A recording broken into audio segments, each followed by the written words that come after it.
사랑하는 여러분, 1월 2일 토요일 아침에 주님의 이름으로 문안드립니다. 오늘도 우리의 영혼을 만족시키시는 하나님의 은혜가 여러분 가정 가운데 충만하게 임하기를 기도합니다. 오늘은 시편 37편 5절부터 6절까지의 말씀을 함께 보시겠습니다. 제가 읽어드리겠습니다. 내 길을 여호와께 맡기라. 그를 의지하면 그가 이루시고 내 의를 빛같이 나타내시며 내 공의를 정오의 빛같이 하시리로다. 사랑하는 여러분, 드디어 2021년이 되었습니다. 매년 새해가 되면 많은 사람들이 하는 일 중에 하나는 신년 운세를 보러 가는 것입니다. 사람들은 왜 신년을 맞이할 때마다 운세를 보러 가는 것일까요? 언제부터 신년 운세를 보는 풍습이 생겼는지 알 수는 없습니다. 그러나 신년 운세를 보는 그 마음의 중심에는 안 좋은 일은 피하고 좋은 일을 맞이하고 싶은 마음이 있기 때문입니다.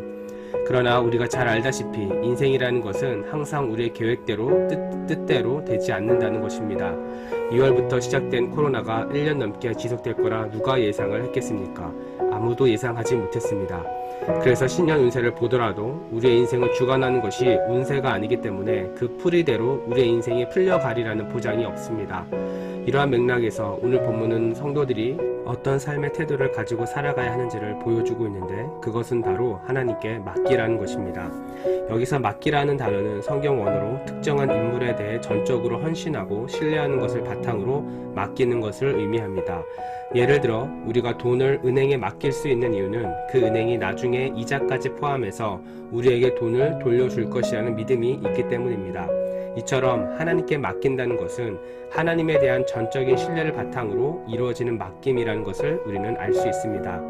그래서 새롭게 맞이하는 2021년이 정말 잘 풀리기 위해서는 하나님께 전적으로 맡기며 신뢰하는 그러한 영적인 태도가 우리에게 필요한 것입니다. 왜냐하면 오늘 본문은 우리가 하나님께 맡길 때 하나님께서 이루어 가실 것이라고 말씀하고 있기 때문입니다.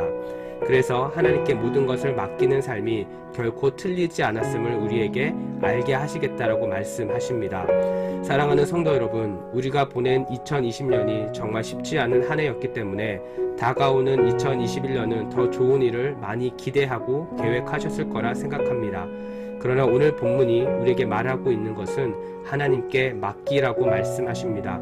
오늘을 시작하는 여러분의 삶이 하나님께 맡겨지고 하나님께서 이루어가시는 놀라운 하나님의 역사가 풍성하게 임하기를 간절히 소망합니다. 기도하겠습니다.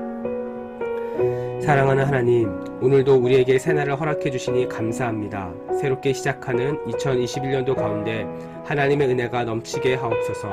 무엇보다 하나님께 맡겨드리며 하나님의 일하심을 볼 수 있는 한 해가 되게 하시고 하나님께 맡겨드리는 삶이 가장 안전하며 좋은 길임을 알게 하여 주옵소서. 어려움이 있을 때마다 하나님께 피하게 하시고 하나님께 피할 때마다 막혀있던 길이 뚫리는 은혜가 있게 하여 주옵소서.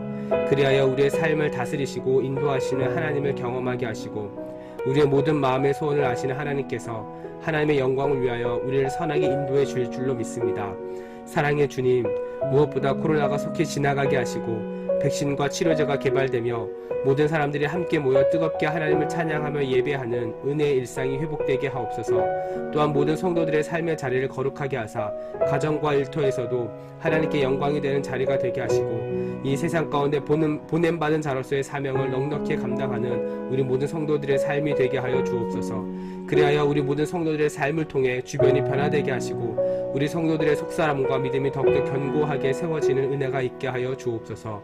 사랑하는 주님, 이번 2021년도에는 내 입을 크게 열라라는 표어를 가지고 나아갑니다. 무엇보다 우리의 기도의 문, 은혜의 문, 말씀의 문이 열리게 하여 주옵소서.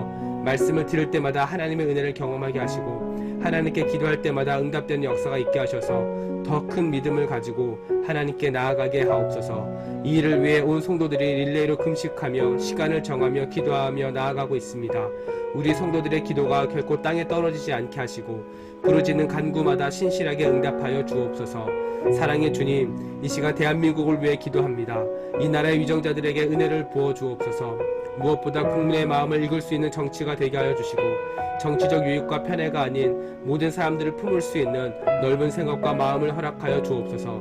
공의가 실현되는 정치가 되게 하여 주시고 미래와 다음 세대를 준비하는 정치가 되게 하옵소서. 그래서 가난한 자나 부한 자나 모두가 하나님께서 주신 백성이며 가족이며 또한 모두가 거친 인생 속에서 고통 중에 있는 연약한 인생임을 알게 하여 주시고 그저 서로 불쌍히 여기며 모두의 복을 추구하는 나라가 되게 하옵소서. 그리하여 2021년도에는 나라가 더 안정되고 경제가 회복되어지고 사람들의 마음과 삶이 회복되는 은혜가 있게 하여 주옵소서. 한국교회도 불쌍히 여겨 주옵소서. 코로나로 인해 모일 수 없고 모일 수 없기에 모든 사역에 제약이 많은 이 상황 가운데 하나님의 지혜를 부어주사 모든 상황을 뛰어넘을 수 있는 영혼의 섬김과 은혜가 있게 하옵소서. 그리하여 하나님의 놀라운 은혜가 성도들의 삶 가운데 계속해서 공급되게 하셔서 지치지 않고 일상에서도 넉넉히 믿음으로 살아내는 은혜가 있게 하옵소서. 그리하여 교회가 이 땅 가운데 유일한 소망이며 안식처가 되는 영적 통로가 되게 하옵소서. 이 일을 위해 함께 금식하며 기도하는 16, 17, 18 교구에게 은혜를 부어주사 하나님께 기도할 때마다 신실하게 응답하여 주시고 영적 성장이 이루어지게 하옵소서. 오늘도 우리의 모든 기도에 응답하시며 우리의 눈물을 닦아주시고 사랑으로 갚아주시는 우리 주 예수 그리스도의 이름으로 기도하옵나이다. 아멘.